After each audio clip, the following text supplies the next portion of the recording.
Hey everyone, it's Keith Miller. Welcome back. It's been a while since I've recorded a new episode of The Soul of Life, and I'm excited to be kicking it off today with season 5, first episode.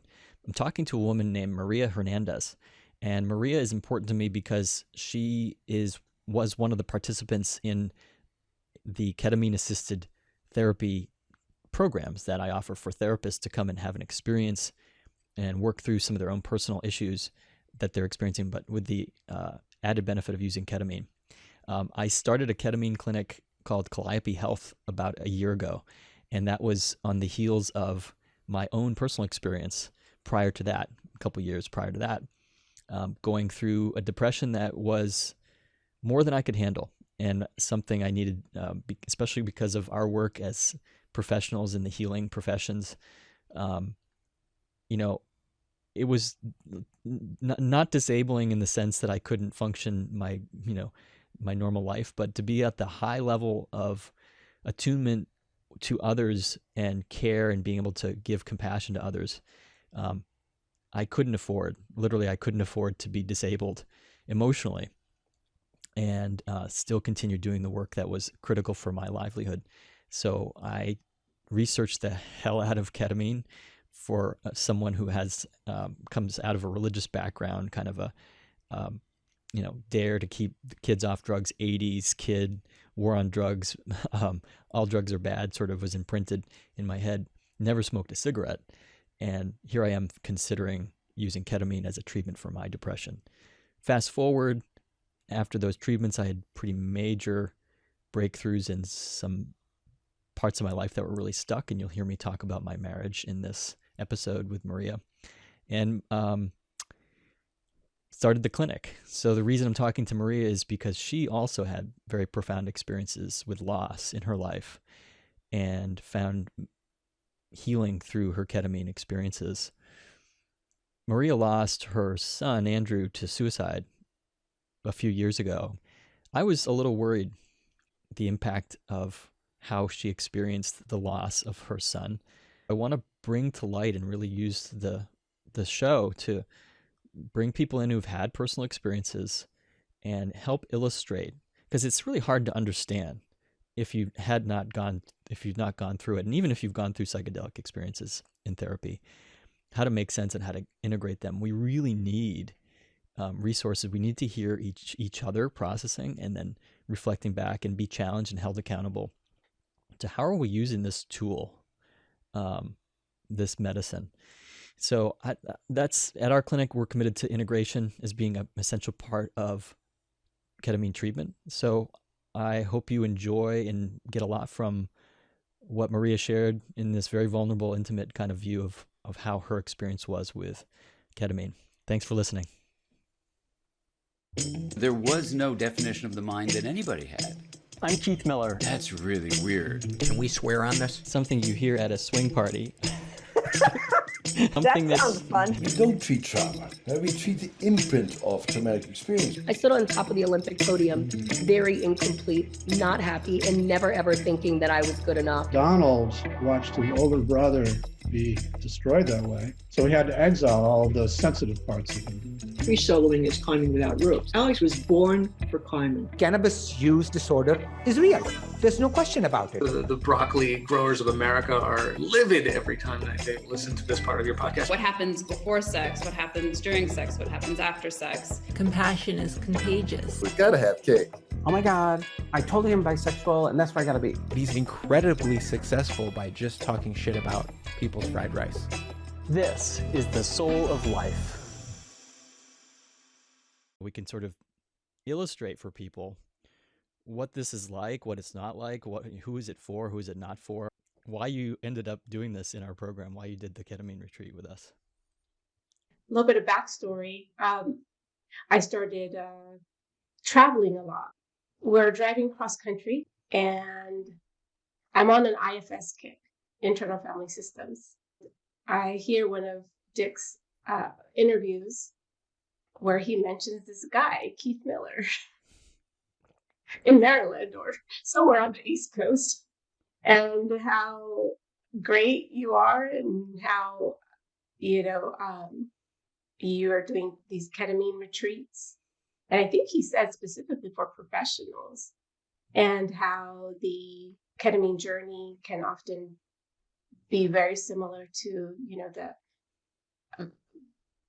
the IFS experience. That's something I want to dive into. Maybe we'll pin that and come back to how the effects of ketamine, the dissociative effects of ketamine, mimic or are parallel to the hypnotic inductions that often happen in IFS facilitation. Not always, but for people who are ready to do it.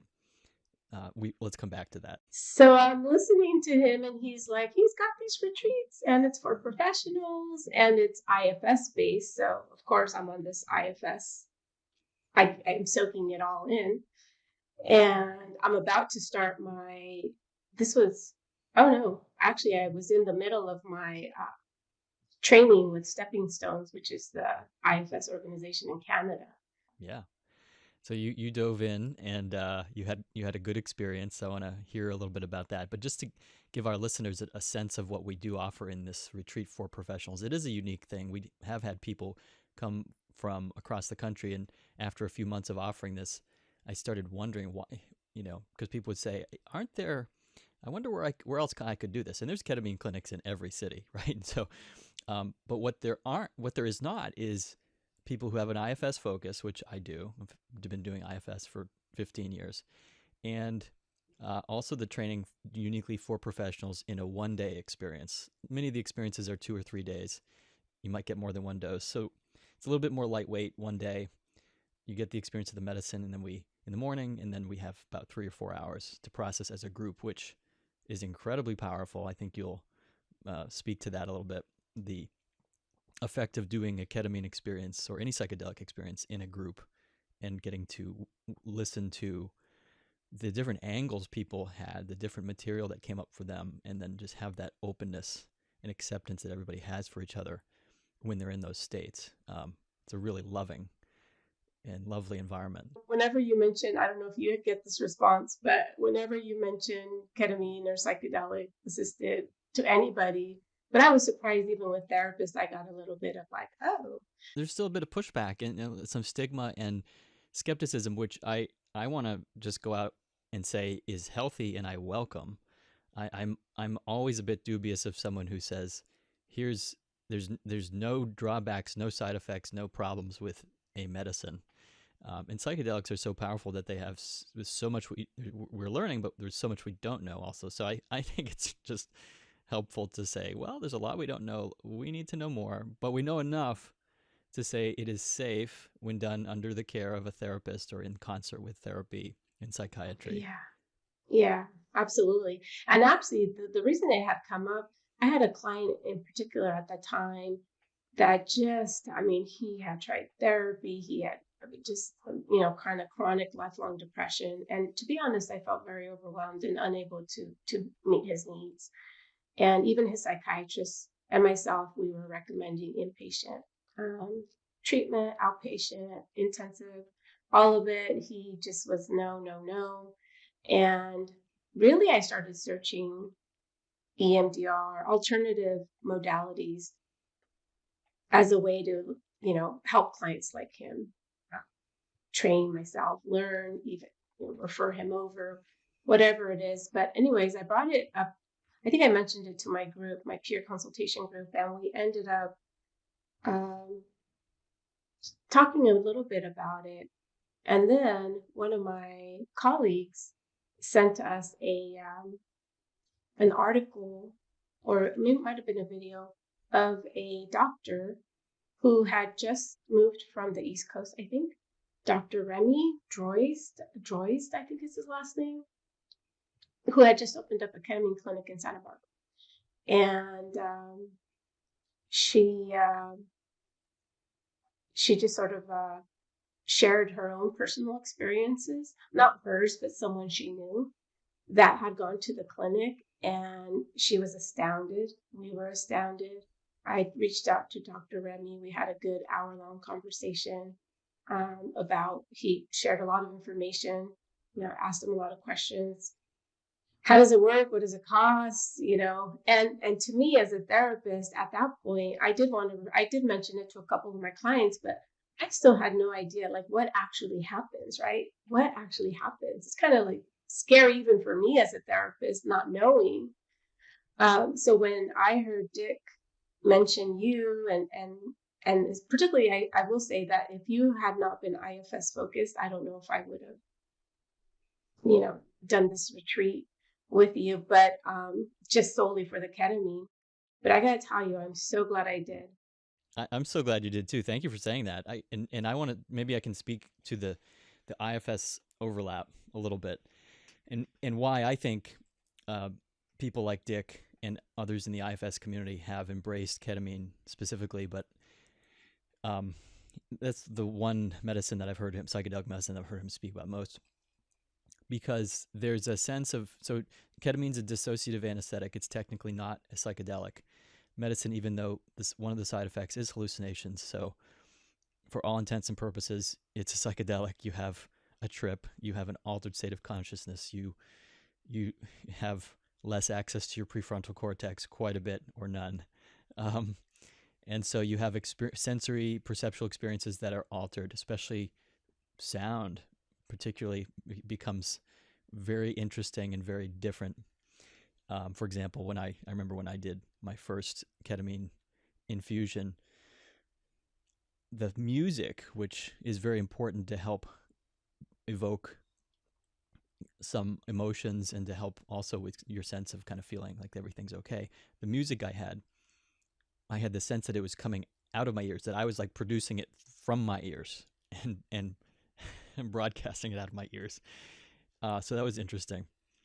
But the dissociative quality, so IFS, Internal Family Systems, has a procedure, a set of steps, the systems part of it, of inviting people to imagine and look at parts of themselves and interact with them as though they're real beings or like real people. So just like acting, if we were doing a stage play, what do you call it when you go into character? Well, in psychology, we would say it's analogous to dissociating. You're breaking the associate. You're not yourself anymore. You are the character that you're playing. So in IFS, we develop all the characters that are within us. The part of me that manages and likes to control things and gets really anxious about losing control, that's one character, that's one part. Another part of me might be the part that just hates rules and likes to do whatever I want, doesn't like to worry about anything, and likes to let go of control. So we interview or get to know each of those parts in IFS. And as you develop a relationship to each of these parts, they relax, they tend to allow you, right? There's an observing you that's interacting with the parts. That's what IFS calls self. It's like in mindfulness, it might be called big mind or meta-awareness. That big uppercase S self is kind of, it has the qualities of calmness, compassion, curiosity, clarity, and there's just no anxiety. It's not that there's not a drive or energy. It's lots of energy often in self. But the energy just goes where it needs to go. It's complete flow. It's a complete flow state. There's nothing's wrong. Nothing's right either. It's neither right nor wrong. So it's a very spiritual or spiritual-like state. Ketamine, after you get an injection, within about 6 seconds, you're in the most expansive state of self you've ever been in your life. You're no longer blended with noise from thoughts that are nagging you about what you need to be doing, or self-consciousness, self-awareness. You have self-awareness, but there's no anxiety. And so the clarity comes into focus. You can look at aspects of yourself, emotional parts of you that are too painful or overwhelming to look at. And this is what IFS helps to do. We help prevent flooding by working with parts that are afraid. We work with fear and shame. We get fear and shame to step out of the room. And once we sit down with the pain without fear and shame looking over our shoulder, the encounter with pain is completely different. Pain is not exactly just pain. It's actually a vibrant character within you that will come to life and it needs attention in very specific ways if you actually care for it like that. Ketamine allows you to go right to what I find as a therapist doing ketamine assisted therapies. We can go right to some of those what IFS calls exiles, those parts that are in pain that have been put away. We can kind of go right to them after a ketamine session when somebody's under the influence in the 2 or 3 hours after an injection. We can go right to it, or they often spontaneously, and this is what comes up when I'm teaching or talking to other therapists and training them about what do we do as therapists, in a session. You're holding space. What you're doing is just being in yourself and making sure your anxious parts, your controlling parts as a therapist, your people-pleasing parts, just step back and you just be there and do what needs to happen, say what needs to be said, but follow their lead, because often the experience is leading them to something. If we ask them to look for it, it's actually very novel, and it's some encounter with some aspect of themselves, often some pain that's unique, novel, really interesting. And I can give some examples, but does that match up with your experience, Maria? It was interesting because I had no idea what to expect. None. And I wanted to say that although I did, it was because I was, in the midst of learning as much as I could about IFS. I now just, kind of for the record, you don't have to care for IFS or even know what it is. I would highly suggest any professional that wants to experience ketamine, personally, to see what their clients might be experiencing, to go for it. So I just wanted to say that. Yeah. So I was a little nervous. Actually, I was not nervous. I was excited. I was really excited. You have a pre-retreat meeting, And had you done any other sort of psychedelics before this? Was this your first experience? Yeah, no, I had. Well, not in the therapeutic setting. Sure. So yes, in my high school years, and it's funny, I did all of my partying in high school. Didn't do any of it in college. I did it all in high school, and I had some bad trips and some really good trips. And in fact, one mushroom trip, a journey, went bad, but it actually was it was a blessing in disguise, because it actually was, now that I realize, it was actually a very transcendent and spiritual journey that sort of changed the trajectory of my life. I had, and so I thought, well, okay, well, I don't know what this ketamine is going to be like, but it had literally been, so my last, when I experimented with drugs recreationally in high school, I must have been 16, 17. And I'm now, 51. So it was a while ago. Sure. I didn't know what to expect. You really didn't know what to expect. And that's the case with a lot of people. So how did you handle that? I know we did the introduction. We kind of talked through concerns and fears and what it may be like for some people. And we should talk about that a bit. How did you handle that? Well, I didn't know what to expect, but I just felt very, you just prepare people well. Totally. Yeah. That it's just, yeah. And we don't encourage people using ketamine to escape from anything. And that's the difference when people are using it recreationally. And I have actually been in clinics, ketamine clinics. I'm not going to name them, but where they have TVs and cable television in the infusion room. Why does that bother me? At many levels. And I wouldn't say it's inappropriate for everyone, because in some cases, for some people, it might be clinically indicated that they should be a bit distracted instead of tuning into all of the emotional experience. So maybe until they get a few ketamine sessions under their belt, they watch some TV. Most people recreationally use some ketamine and then go out into a club, interacting socially. They're not really paying attention to their inner experience at all. And so the blossoming and the blooming that unfolds in your mind's like Rubik's Cube, as you move through these rooms in your mind, gets sometimes lost on recreational use. Yeah. Yeah. So yeah, it's so different. That's sort of his non-therapist, layman interpretation of what I was doing. So I explained to him, no, actually, it's with a professional, and it's for professionals. And for me, that was very important. I mean, I probably would have done it otherwise, but knowing that you were tailoring it, particularly with the IFS component, was great. So, I enter your office, which is, you have this a suite, and I see the mats on the floor, and I knew it was going to be a small group. So there was a little bit of like, this is going to be interesting. There was just a little bit of that, right? Because I don't know anybody.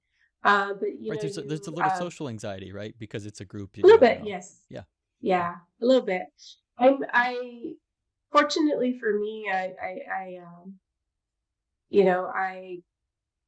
I make friends pretty easily. I'm pretty adventurous and kind of out there, and put myself in a lot of situations where I feel pretty comfortable or easy, early on. But yes, there was a little bit of just that, like, especially if I'm thinking, okay, I don't know what's going to come forth after this, because I don't know what's going to happen. As the provider facilitator, I also in the beginning had anxiety about what kind of responses people would have and how disruptive someone's response might be to someone else. Right. And that's one of the common fears that people vocalize in the group before we start.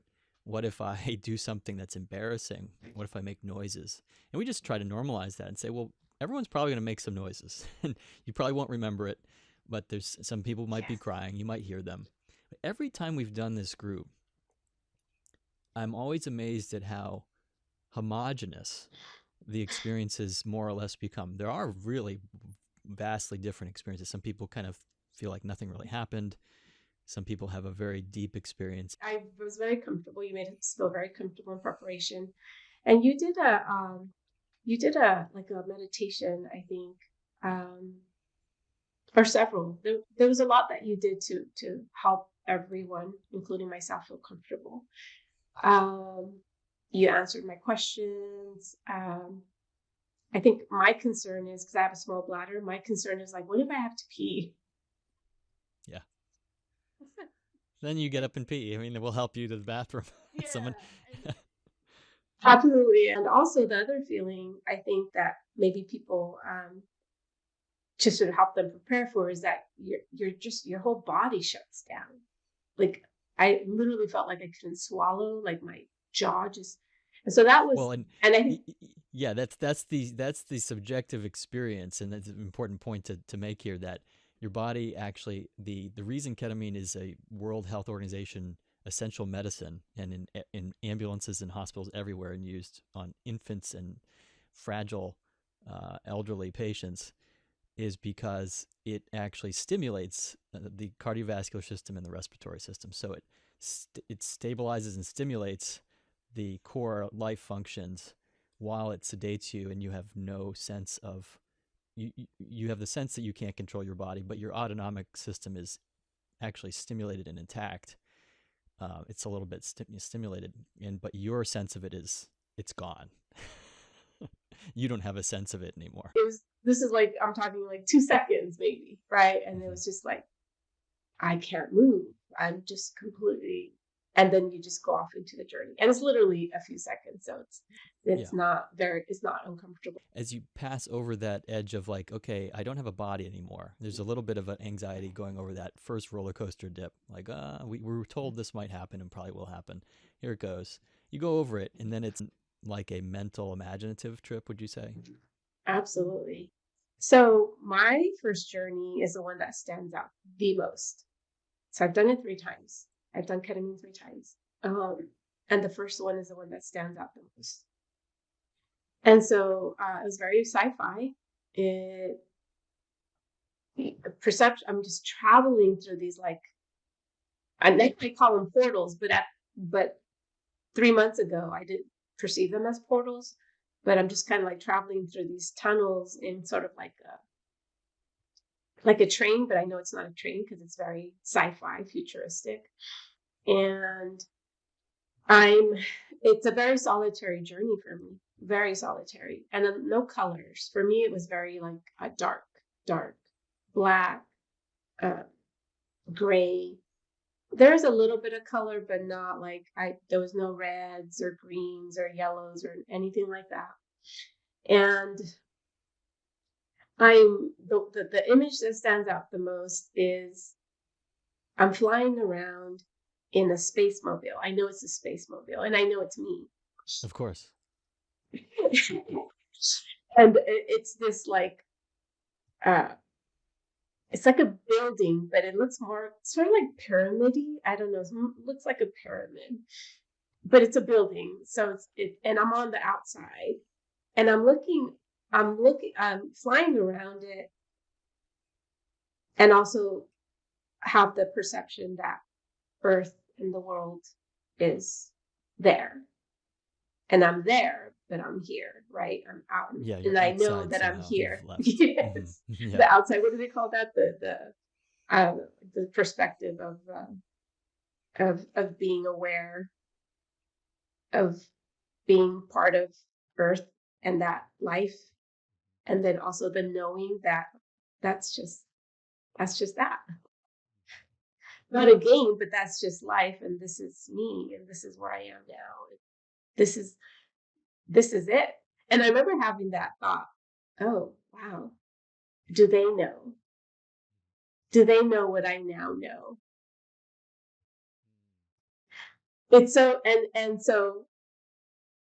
This is huge, actually. I want to just circle back and circle this for a moment, underline that you had a sense. It wasn't a sense, actually. It was more of a truth. Knowing, yeah. It was a knowing that actually our existence on this earth is actually really not the whole show. Right? Yes.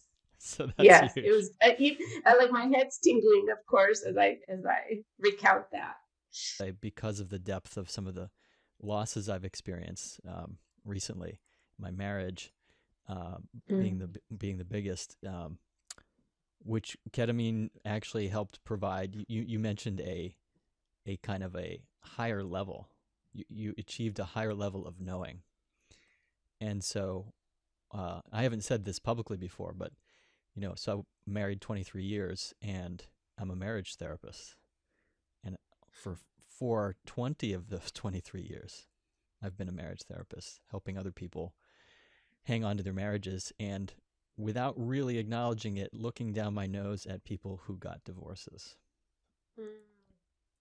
Never wanting to acknowledge that, like, that sense of Schadenfreude, right? Like of, I'm doing something better.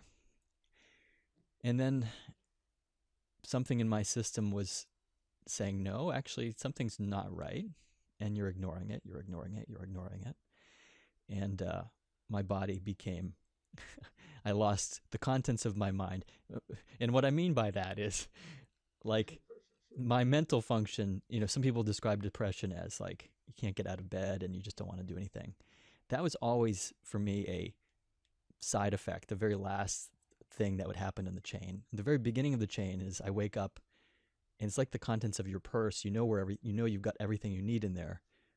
Not my purse, maybe your purse, but the contents of a purse, but it's scattered in a swimming pool. And so everything, like, I know I have friends. I know I have a great job. I know I'm successful. I know I have my health. But it's like, it's way over there and it's under 10 feet of water. I'm just going to. And so it just took so much work to hold myself together. That's where ketamine came in a couple years into my treatment, which I wanted to accelerate, frankly. And one of the revelations was that I could begin to tell more of the truth about what I needed in my marriage or what I needed in an intimate relationship that wasn't possible in the existing one. So it helped me open that up. And I think I want to ask you about this because the follow-up with ketamine therapy is so important. It can open up doors and excavate things, and all of a sudden you at a certain point you're not going to have the use of ketamine. Our goal is to get people to get as much ketamine as they need to get to the level that they need to of functioning, and then help them achieve that behaviorally without the ketamine over time. That's our goal in our clinic. So at a certain point you won't have the ketamine, but then you'll look around and say, shit, where did this dirt and where did this material come from? Well, because you mined it, right? It's so what do I do with it now? How do I now integrate the decisions that I was able to make because of that level of functioning? How do I integrate that with the rest of my life? So more psychedelics, more therapy. Well, thank you for sharing that. And having spent 24 years married and 3 years, 27 total before I got divorced, I totally understand. And that struggle, right? For me, I had a similar experience. I think I mentioned to you, my ex-husband and I, we had adopted our 3 oldest. And the youngest of those 3 took his life in 2018. And I was a therapist and counselor, working social worker for many years, working with teens. And so that I can't imagine. Well, yes, thank you. But it was a similar feeling, like, what am I doing? I don't know if it was a similar feeling for you, but my feeling was, what am I doing here? Like, if I couldn't even help my own son, if I couldn't even recognize that he was hurting, we were blindsided. The whole community was blindsided. And interestingly enough, I think I also told you that the reason I got into my personal mission of learning the modalities that would help clients heal and transform was a personal commitment to him as well. And so I mentioned, I was like, I feel like I've been guided to you and to this experience of ketamine, because I agree with you. I think I'm going to pursue, I mentioned to you, I'm pursuing making it official that I'm getting ketamine and psychedelic assisted training, because I think this is it for me in terms of what I see is the quickest, I want to say quickest, but nothing's quick and we know that, but perhaps the quickest way to help people find some healing and some transformation, and that it's genuine, that it lasts longer than the week or the 6, I haven't seen you in 6 months. My clients will come back. Oh, my anxiety's back. And just I want to footnote and caveat this as a provider at our clinic.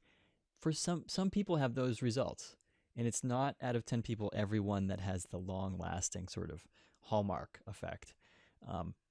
There's maybe 3 or 4 out of 10 who are just like, if they're not getting regularly exposed to ketamine, they don't get the results. And so they, the common practice is to say, well, if the depression is severe enough, let's still offer the ketamine as long as you need it, without building a tolerance or an addiction. Can I ask you about the son that you lost? Yes. What is his name? Andrew? Andrew. Yeah, that's my middle name. Were you concerned because some therapists will say to me, Keith, I have a case, I have a person, I'd like them to do ketamine treatment with you, but this person has extreme trauma. They've experienced lots of loss. And the therapist is expressing their fear that they're going to be too flooded to do any meaningful work in therapy, and then could get overwhelmed or become suicidal. I've had parents of patients call me and say, is this going to make my daughter hurt herself? We don't know the answer. We don't know, right? It's not a miracle cure. But were you concerned I could certainly answer this myself, but I want to hear from you. Were you concerned that because of the loss you experienced with Andrew's suicide, that would somehow get put into a place that would be less stable for you, and you'd leave that experience, in pieces or something? I always feel that I don't know if I would have had the same journey if it had been my biological son. I have one. We have one biological son. I don't know, but without a shadow of a doubt, my son Andrew came through.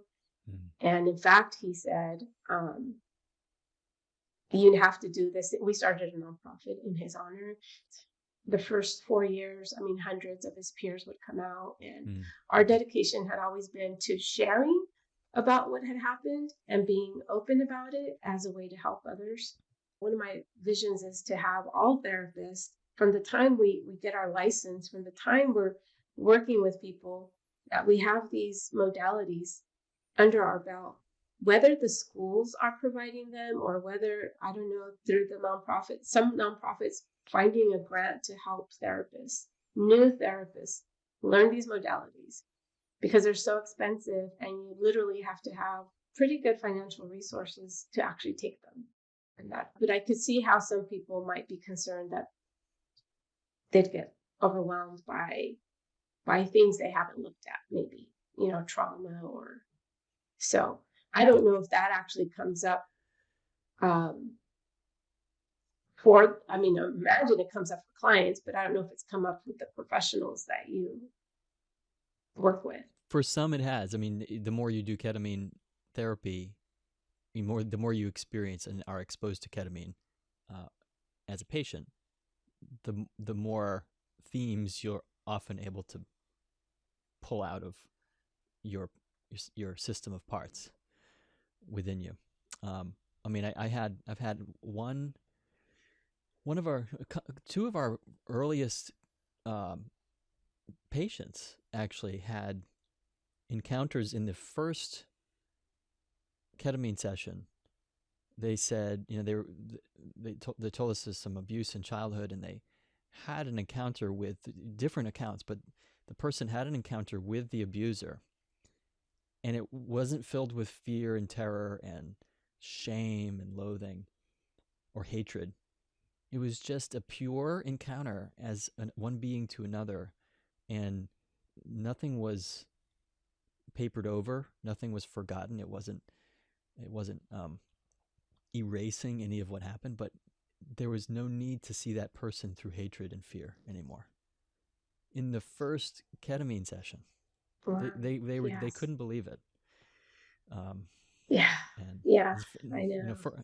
For other people, it takes 7 or 8 sessions before the main target of their symptoms begins to budge, but it will budge. That's my belief and experience. Like a phobia, someone, I'll say, just to change things up, so he was afraid of flying. Kept coming in saying, well, when is this gonna, I haven't noticed anything. I'm still like perseverating over this fear, and I still can't do anything, related to flying. And is this really working? And I was just keep going. Could notice the anxiety was better and better, less and less.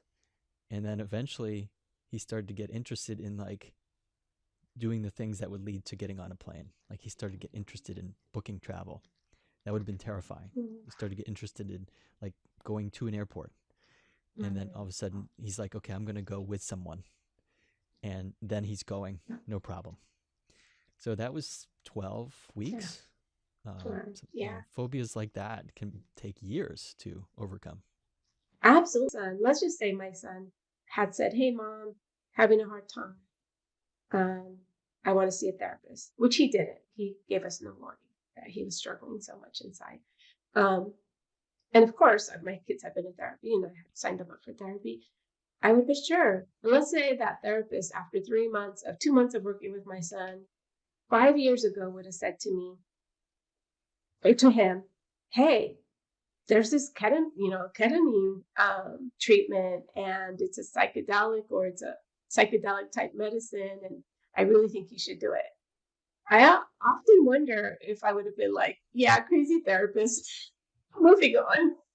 I know. Let's find you another one. It's a good point, because I can't imagine that I would have ever had this sort of conversion experience either, had I not experienced some suffering myself personally that I couldn't handle. And I like to explore new things and new modalities, and I did the research like crazy and was only going to trust this if it was legitimate, and it matched up. So I think we share that similarity, and also we share the sort of nascent spirituality that, even though we left the church, so to speak, in our psychedelic experiences, this has been true with mushrooms or MDMA. I've just had a sense of presence, which I would normally just call God. I'm not sure that saying the word God, it evokes so many different things for people, but it's a presence or a spirit that is far beyond what I can comprehend, and it's taking care of everything, and everything is in the right place. And I've also had an encounter with a relative who passed away when I was only 3 years old. My grandfather passed away from cancer.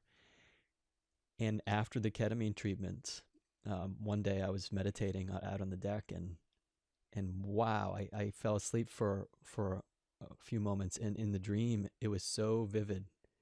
He was right there. He said, actually, I'm not really far away. And he was saying, it's okay. Everything's okay here. It's really, everything's fine here. And he said to me, specifically to me, and this has a legacy issue in our family because of some of the issues that were going on in the family, his family. This was very important. He said, anger is, you can trust it. Anger, you don't have to be afraid of anger. So that's really important for me. As a message that I took with me. Yeah. And I like that you create the space where people can share as much or as little as they want. I'm glad that you could be here with me today, Maria. I appreciate your journey and your willingness to come on here, and glad we got to meet.